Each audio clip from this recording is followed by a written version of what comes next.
Hi everyone. Today we're going to talk about two topics in detail, primarily data lineage and then GenAI. We are trying to talk about how GenAI can be implemented in data lineage prospects, which is agnostic of any domain. In other words, we can say data lineage is something that will come in picture irrespective of any industry we work in. Before we get into the detail, we need to understand what data lineage is as per the definition. If we say,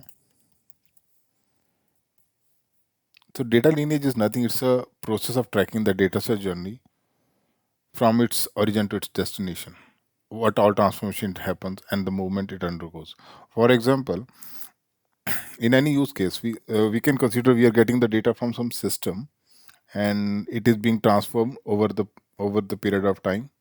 Keeping it simple, we can say we are getting data from one legacy system and it is being run on top of some utility, for example, to address a data quality issue wherein we are imputing some missing value with some predefined value or with the default values to make it data clean. We are doing data cleansing and then we are consuming that data in the downstream service that we can say as a target system.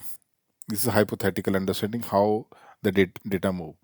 Now, if we talk about in a production or in a real-time system, our our data lineage will not happen only across multiple or across just two system or three system. It will span across multiple systems. Now, when we talk about data lineage, it includes multiple phases. So there, along with the data lineage, another thing comes into picture, like why we need to do that. Data lineage we can consider. We want to visualize how the data moved and where all the changes happened. This will help for auditing and also to ensure one of the prospect of the term that we widely use across the industry called data governance. So data lineage is a part of data governance, and what data governance is, as per the definition, PCA. Data governance is a framework of policies, rules, process, and standards that ensure that we have the data is secure, is usable, and is accurate throughout the life cycle from the creation to deletion. So we can say data governance defines the policies that we need to adhere to so that we ensure data is safe. For example, if there is some PI data that is personal to any user, we need not to keep it open for anyone. And even if it's kept open, it should be access restricted wherever it's applicable. So now we'll take one of the use case. Before we get into the implementation of the GenAI, we'll see one of the use case listed as here in the one of the blog I'd created for the same use case. So here we see we're considering a data pipeline. So data pipeline is a is a we can visualize like a pipeline where we have multiple stages through which the data hop onto and eventually consumed. So hypothetically, from any system, consider we have a source system and we are getting some payments payload. So payment payload is nothing. We can assume some payment related data for any transaction that will have a PI data also in flight from the source system. Means it has some data that is something confidential should not be shared across the system. This from the original system where the transaction happened. Then it is followed by the Kafka. Kafka is nothing. It's more like a system which ensure data is not lost, but there are different sort of implementation to persist the data. So here we consider, for example, the outbox pattern where it's nothing specific, but you can visualize like a database where we are saving the events.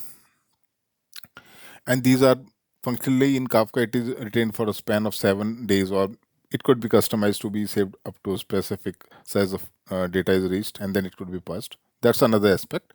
But going further, the third stage is Spark application, wherein we are assuming that at stage 1 and stage 2 we have the data that has a PI information, but at the stage 3, that Spark application, its task is to run the business logic and also it's masking the PI data.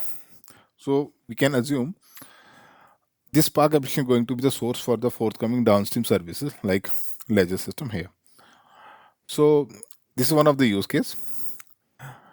Now, if we talk about the policies, now when we talk about the governance, or if we talk about what exactly we are trying to attain here, we're trying to attain Like whenever this whole system is in picture, and we get to, if we want to do the auditing, or maybe if you need to know the data origin, what all changes happen to it.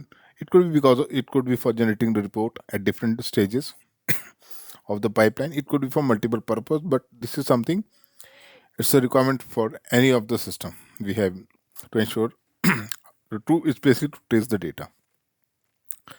So here for all the four events, for services, we have corresponding policies.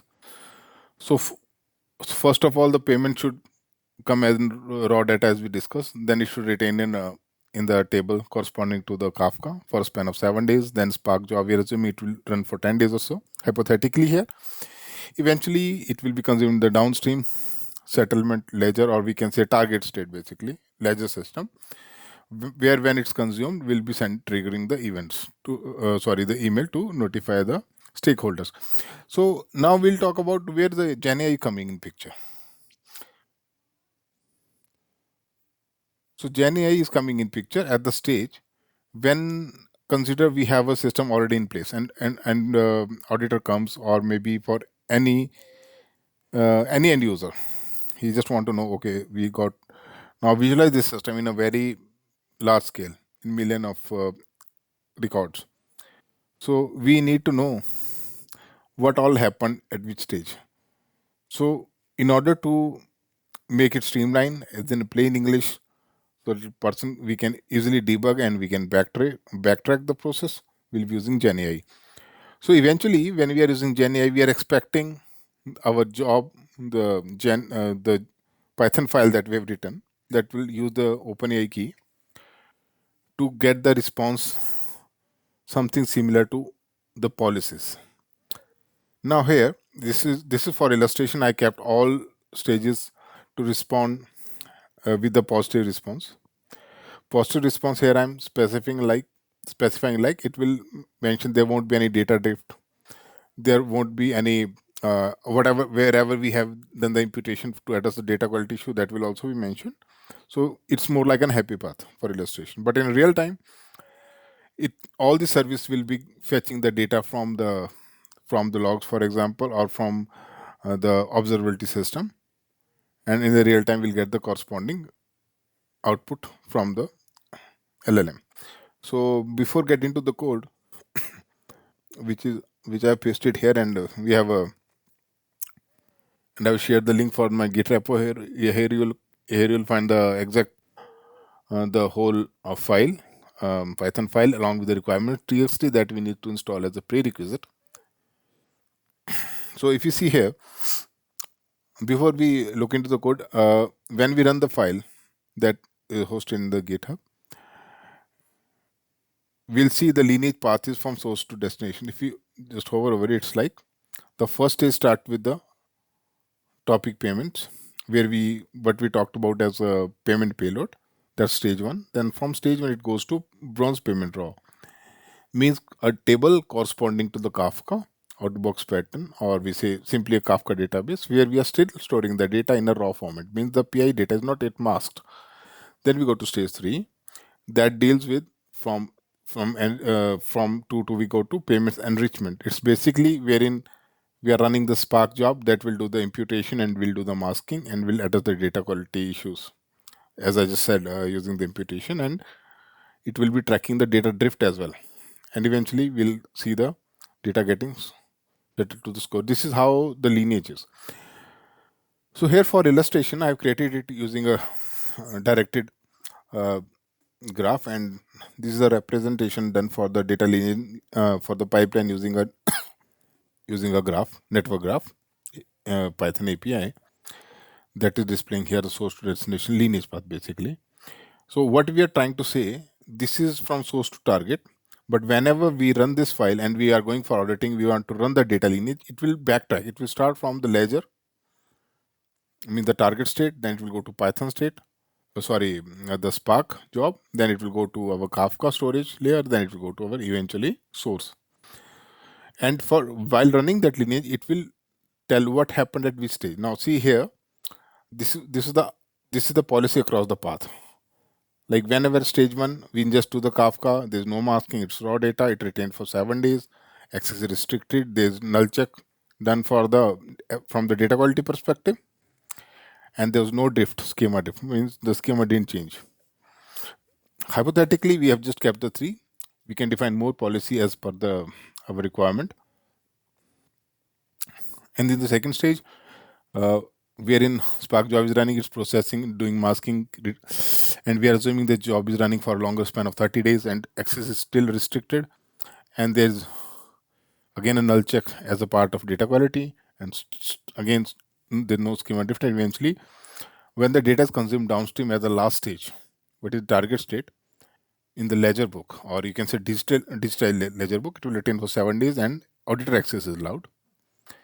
So this is how these are the policies. So whenever we are running our script, we'll be just asking, we'll be writing a prompt. Prompt will say, we'll make the application to impersonate as if it's an auditor, and it will run the lineage, and this is the output would be. So we have kept one fallback function method also, since we are using OpenAI here, OpenAI key. In case if it's not there, we are giving the static response. But considering we have OpenAI key, in that case, we'll be getting the output like the settlement ledger recording originates from the law payment events. The first stage, then event went to table without masking. It is raw zone, means the data PI data is there as it is without any masking, and it retained for 7 days. It has restrict. It's giving you in a plain English all the policies. So all the data quality checks are passed and no schema drift was detected across the stage. So this is something how we can backtrack, like from where the data originate and what all happened. In stage one, it was raw, then retained for 7 days. It was restricted access, then it went to processing zone, and eventually it came to the settlement where the auditors were allowed. So going back to the, before we come to the ROI calculation from the perspective of the product manager, let's run the application. So if you come here, this is one of the case we have done, and one more application here with the different data sets. So in this case, let's see. Yeah, so we can see from here. This is the demo.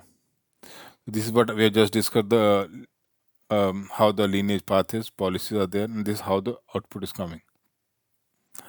And this is the return of investment calculation done hypothetically based on if assumption of the audit, how much auditors will save, saving in ton of USD. This is the projection we can make.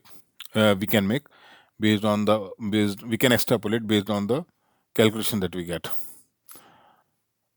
So if you see, let's start. We'll try to understand what all steps are coming in picture here. We'll be starting from the rate of interest, like for rate of investment, basically. So for rate of investment, we are assuming, okay,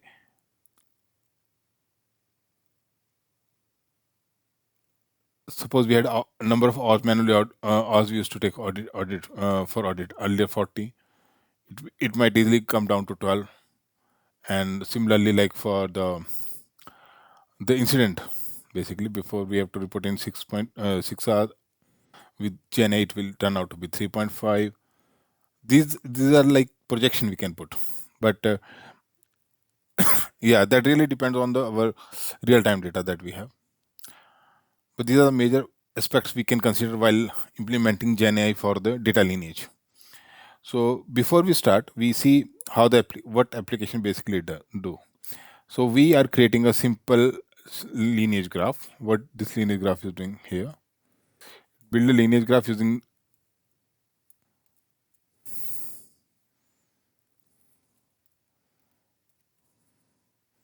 it's building a graph using the network X dependency from Python file. It's so we what it's doing is basically creating Kafka topic, then bronze table. It's giving the details and what columns it's considering. The email ID is a PI column here. Then enrich table.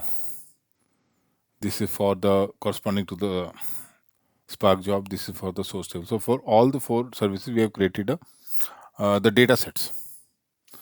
Hypothetically, how the data would be, but in real time, this is something we'll be getting from the corresponding APIs. So coming back to the steps involved in this. So first create the graph, then we compute the upstream path. So if you see here, upstream path is nothing, is basically just processing all nodes and just returning, iterating in the reverse depth first search pattern from target to source to create the backtrack path. To understand upstream path means from which path the data is coming corresponding to each node. So backtracking, then creating that path. Then it will collect the policies. Basically, here we are collecting the policies based on. If you see, we have the process and policy we have already defined. See here, we have the process. Process is nothing but a process, the policy that we have defined already. This is what it should happen. We should get raw and it should be retained for 7 days. 7 days here, 30 days for for the um, for the Spark job. The only caveat here is like this is something we have kept static, but real time we can just extrapolate this to the APIs. The real time it will just poll the response from the log or the observability tool, and we can just get the data from there itself. Now coming back to the lineage path, we have already shown how it got printed. These are the policies, and now where GenAI comes into the picture. The GenAI come into the picture at this place, wherein we have defined the policy and we have defined the path. Now GenAI will see, and it will, if you see, using OpenAI, if you see here, we are giving the prompt. This is the catch. This is the catch. Actually, what we are doing is we are creating a prompt. We are explicitly masking a task. It's like we say a detailed instruction prompt, wherein we are talking about what is the task, what path edge is it supposed to use, what policy and nodes, what exactly we are expecting it to let us know. We want what we are more what we intend to do as a part of audit. Do we just considering we just want to know where the PI data came into picture and where its masking happened, where it got protected, and for how long the data is retained. Because here we are talking about the data governance and from the security perspective. So primarily we need to understand for how long the data has been retained and was there any change in the data or whether any data quality issue comes. So primarily we are accessing these points here. So if you see, we have to just give this prompt and what this will eventually do.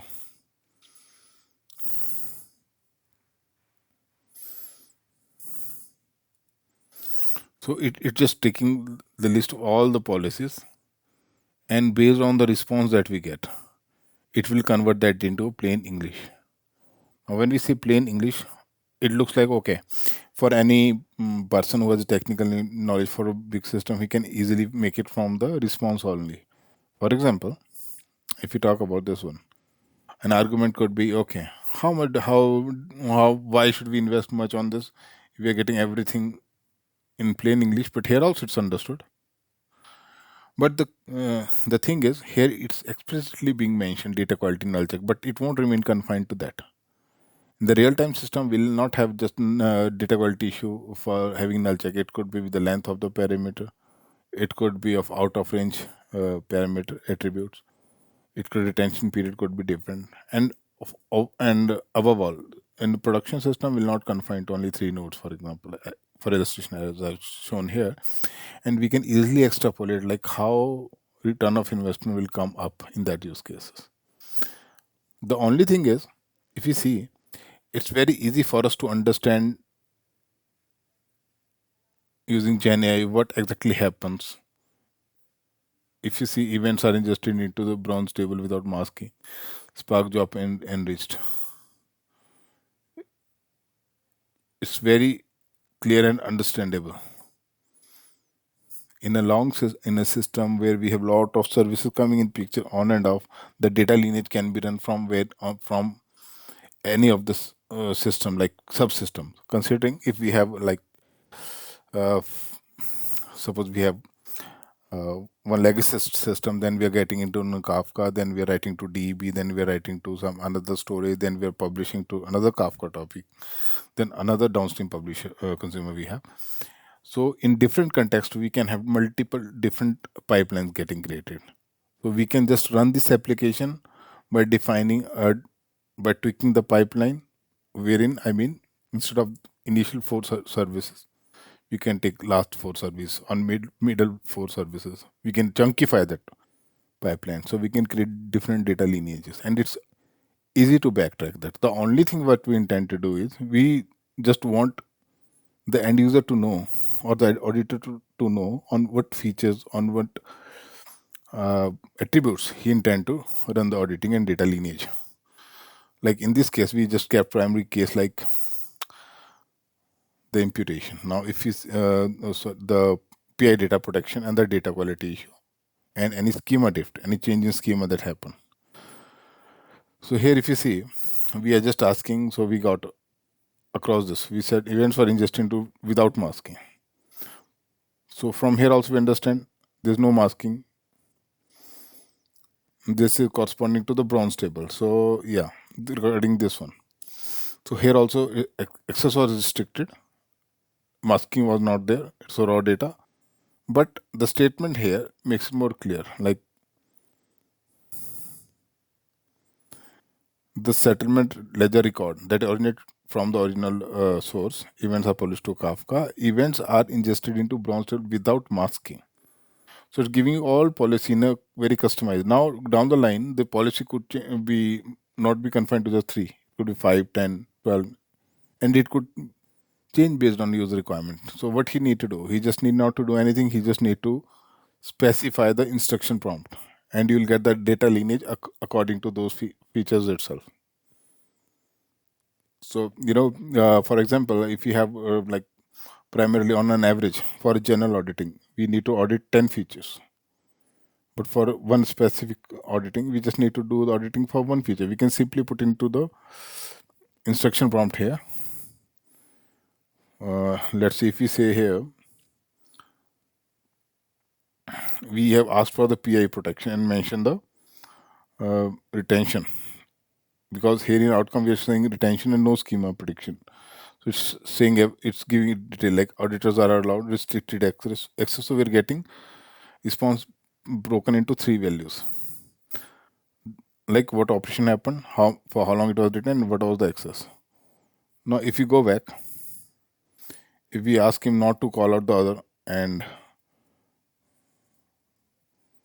let's see how it behave in that case.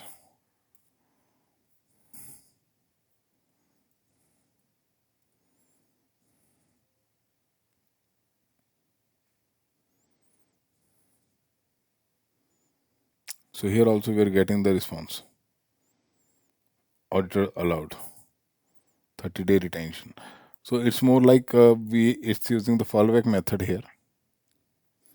But the point is like over the period of time, we can just simply in the instruction prompt only we can say what exactly we are looking for as a part of auditing or the data lineage, or whether data got corrupted. For example, we can use it solely for the data quality check. So there's numerous cases that we can just talk in detail, but to specific to specific to this one, 3 point that I want to just bring into the notice here is the data quality check null check.